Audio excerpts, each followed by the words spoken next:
Pada tanggal 1 Oktober 1965, Indonesia dikejutkan dengan siaran radio tentang pergerakan di dalam tubuh Angkatan Darat Indonesia yang membentuk Dewan Sentral yang sudah berkolaborasi dengan CIA untuk melakukan kudeta terhadap Presiden Soekarno.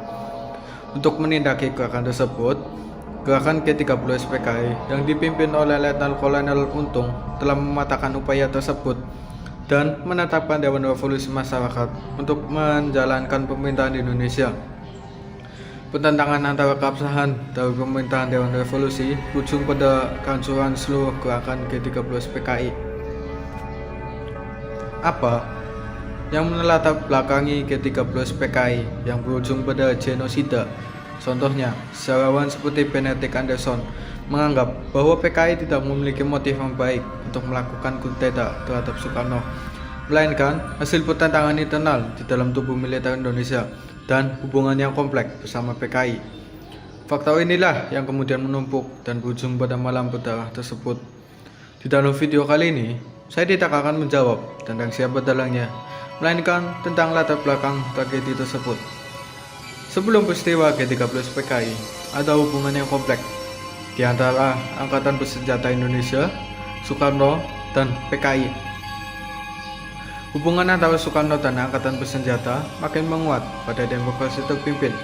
Namun, Soekarno juga memaswadai untuk tidak terlalu bergantung pada kekuatan militer karena kedudukan militer yang terlalu kuat dalam politik dapat berpengaruh pada murungnya pengaruh pada Soekarno. Soekarno harus memiliki faksi yang setia kepada dirinya dan dapat menyeimbangkan pengaruh militer, dan faksi tersebut adalah PKI. Para pemimpin PKI menyadari bahwa doktrin materialisme historis dalam komunisme tidak dapat digunakan di Indonesia karena masih lemahnya kelas proletariat dan kelas borsuis. Selain itu, PKI juga tidak memiliki kekuatan bersenjata yang dapat menandingi militer. Alhasil, PKI lebih memilih jalan damai untuk mengambil kekuasaan dan ideologi yang lebih fleksibel untuk diterapkan di kondisi Indonesia.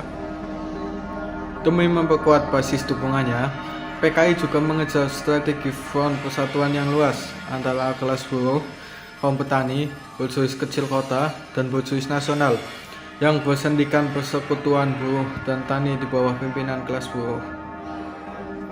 PKI masih memiliki posisi yang tidak sekuat militer dalam hal persenjataan dan masih sangat bergantung pada perlindungan Soekarno. Ketika kesehatan Soekarno makin jatuh, PKI semakin khawatir bahwa tanpa Soekarno, militer Indonesia dapat mengambil alih pemerintahan.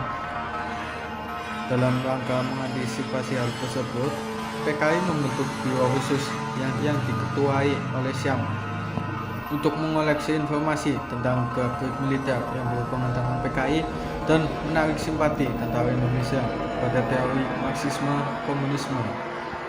Selain itu juga, PKI juga menyarankan membentuk angkatan kelima yang terdiri dari pasukan pekerja dan petani yang dipersenjatai untuk operasi militer. Proposal ini bahkan mendapatkan dukungan dari Republik Rakyat Tiongkok dan bahkan menjanjikan 100.000 pucuk senjata ringan secara gratis untuk mempersenjatai angkatan bersenjata kelima. Namun, ditentang oleh militer. Alih-alih memperkuat kedudukan PKI, hal ini justru mempertajam persaingan antara keduanya. Ketegangan ini semakin meningkat ketika terdengar kabar dari biro khusus bahwa terdapat sebuah Dewan Sentral yang berupaya melakukan sebuah kudeta pada tanggal 5 Oktober 1965.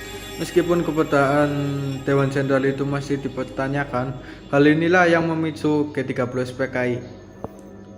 Ada beberapa versi tentang kejadian ini. Namun, ada juga pakar sejarah seperti Benedict Anderson yang menganggap bahwa kudeta tersebut memang lebih berasal dari konflik internal angkatan bersenjata, yang khususnya dari divisi Diponegoro yang merasa ditelantarkan oleh pimpinan militer pusat, baik secara ekonomi maupun secara moral.